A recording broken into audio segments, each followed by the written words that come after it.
और उससे भी ज्यादा अपमान मुझे लगा जब ब्रिटेन की रानी के सम्मान में वही गीत गाया गया जो जॉर्ज पंचम के सम्मान में 1911 में गाया गया था कलकत्ता में। कौन सा गीत था वो?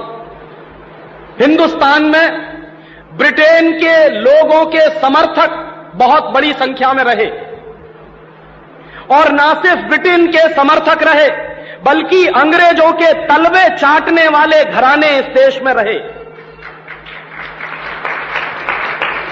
अंग्रेजों की जी हजूरी करने वाले घराने इस देश में रहे, और जिन खानदानों ने अंग्रेजों के जितने ज्यादा तलवे चाटे उन्हीं खानदानों का नाम इस देश में गर्व से लेते हैं लोग। जो अंग्रेजों के सबसे ज्यादा पिट्ठू बनकर रहे, जो अंग्रेजों के चरणों में साष्टांग बिछ जाते थे, ऐसे ही लोगों को इस देश के इतिहास में पढ़ाया जाता। और ऐसा ही एक खानदान था जो अंग्रेजों की गुलामी में आकंठ डूबा हुआ था। उस खानदान का नाम था टैगोर खानदान। और उस टैगोर खानदान का एक व्यक्ति था जिसका नाम था रविंद्रनाथ टैगोर। उस रविंद्रनाथ टैगोर ने जॉर्ज पंचम के स्वागत के लिए एक गीत लिख दिया था। और ना सिर्फ उस आदमी ने वो गीत लिखा, बल्कि कलकत्ता में जब जॉर्ज पंचम पहुंचा और उस भरी सभा में जहां लाखों लोग उपस्थित थे, हिंदुस्तान की गुलामी का गीत गाया गया और ब्रिटेन के राजा का सम्मान किया गया। और यह काम रविंद्रनाथ टैगोर ने अपने मुंह से किया। और वो गीत कौन सा था जो रविंद्रनाथ टैगोर ने इंग्लैंड के राजा की स्तुति का गान करते हुए लिखा था? वो गीत वही है जिसको आप कहते हैं जनगण मन अधिनायक जय हे भारत भाग्य विधाता।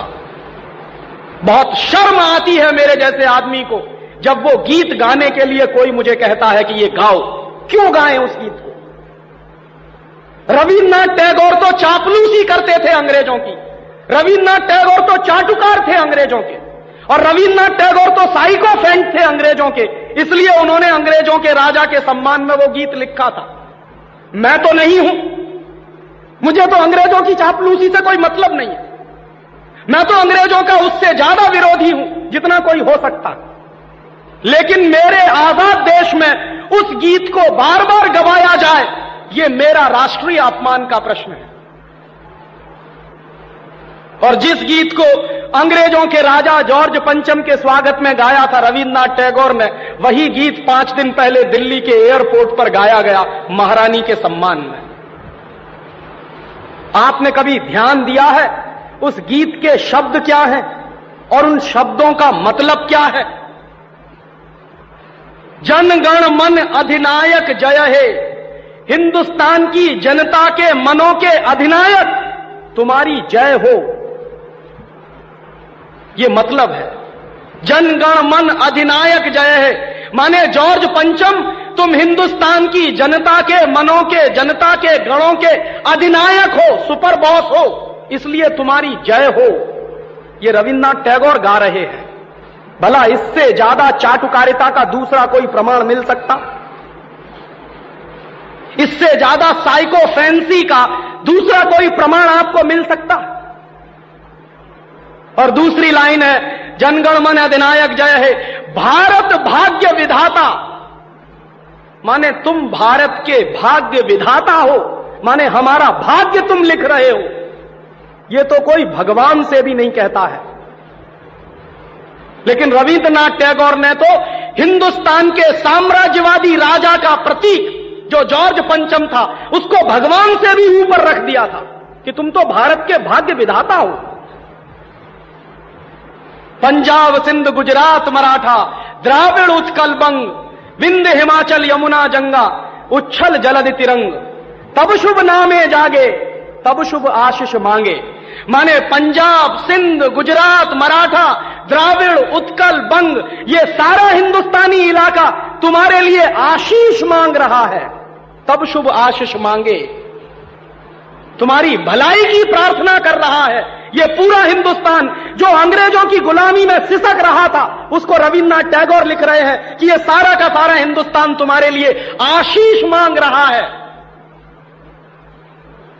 तब शुभ आशीष मांगे, और वो सारी की सारी आशीष हम तुमको दे रहे हैं अपनी तरफ से। और अंत में जनगण मंगलदायक जय है भारत भाग्य विधाता, वही भारत के भाग्य विधाता तुम्हारा मंगल हो, तुम्हारा कल्याण हो। माने जो हमको गुलाम बनाने के लिए आए हैं, उनकी चाटुकारिता में कोई आदमी कितना बिक सकता है, इसका यह निकृष्ट नमूना है। और अंत में वो कह रहे हैं कि जय है जय है जय है, माने तुम्हारी ही जय है, तुम्हारी ही जय है, तुम्हारी ही जय है। ऐसा गुलामी का प्रतीक गीत ये गुलामी के दिनों में गाया गया एक ऐसे हिंदुस्तानी की तरफ से जिसको शायद आप बड़े श्रद्धा की नजर से देखते हैं। और ये गीत जब गा दिया था उन्होंने और चरणों में बिछ गए थे रविंद्रनाथ टैगोर, तब अंग्रेजों ने उनको नोबेल प्राइज दिलवा दिया था पुरस्कार के रूप में। रविंद्रनाथ टैगोर को ऐसे ही नोबेल प्राइज नहीं मिला था। अंग्रेजों ने कुछ नियम बनाए थे, कुछ परंपराएं बनाई थी, और अंग्रेजों के नियम क्या थे? जो अंग्रेजों की जितनी ज्यादा चाटुकारिता करे, जो अंग्रेजों के जितने ज्यादा पैर चाटे, उसी को अंग्रेजी सरकार राय बहादुर का खिताब देती थी। उसी को अंग्रेजी सरकार हिंदुस्तान में और इंग्लैंड में नाइटहुड की पदवियां दिया करती थी। ऐसे ही लोगों को अंग्रेजों की तरफ से इनाम मिलते थे, क्योंकि वो अंग्रेजों के चरण चाटते थे और हिंदुस्तान को गालियां देते थे। और ऐसे चरण चाटू लोग आपने नाम सुना है, हिंदुस्तान के राजाओं के दरबार में कुछ चारण और भाट हुआ करते थे। वो चारण और भाट क्या करते थे? राजा चाहे जितना गंदा हो, चाहे जितना बदमाश हो, चाहे जितना लफंगा हो, लुच्चा हो, वो चारण और भाट हमेशा राजा की प्रशंसा ही करते थे। बदले में राजा उनको कुछ इनाम बांटता था। ऐसे चारण भाटों का खानदान है ये टैगोर खानदान, जिन्होंने ये गीत लिखा है। और मेरा अंदर से रोम रोम कांप जाता है जब कोई मुझे कहता है कि राजीव भाई जनगण मन गाइए। क्यों गाएं? हिंदुस्तान का गीत नहीं है जनगण मन अधिनायक जय। हिंदुस्तान का गीत तो वंदे मातरम रहा है।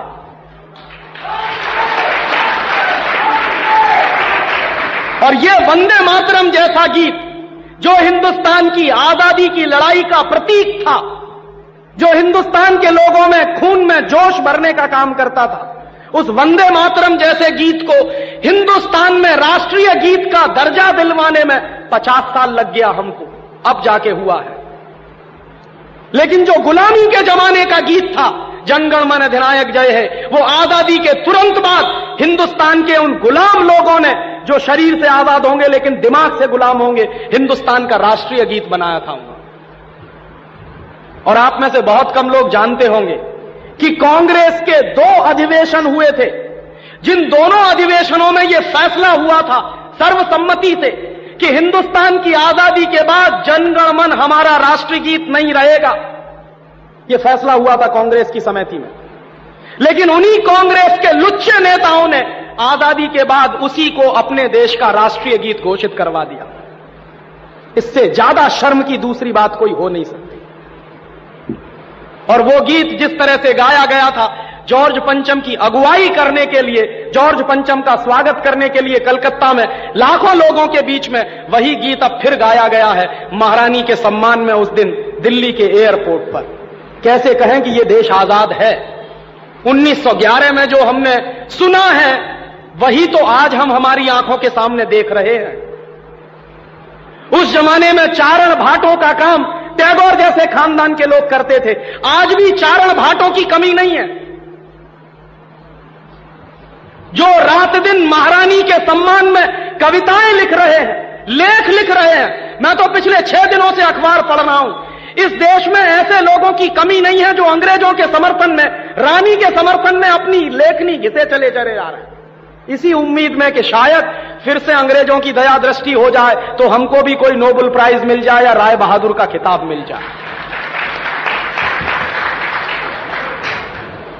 ये देश के राष्ट्रीय अपमान का विषय है और इसलिए पिछले 1 हफ्ते से मैं बहुत दुखी हूं।